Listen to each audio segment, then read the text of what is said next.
ದೇಶಕ್ಕೆ ಯೋಧ, ನಾಡಿಗೆ ರೈತ, ಬಾಳಿಗೆ ಗುರು ಒಬ್ಬ ತಾನೆ.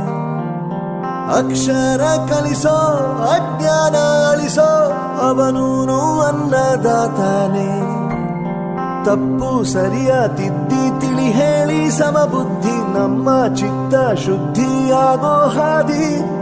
ಎಷ್ಟೇ ದೂರ ಹೋದ್ರೂ ಮರಿಬೇಡ ನಿನ್ನ ಬೇರು, ನಿನ್ನ ಸಾಧನೆಗೆಲ್ಲ ಇದುವೇ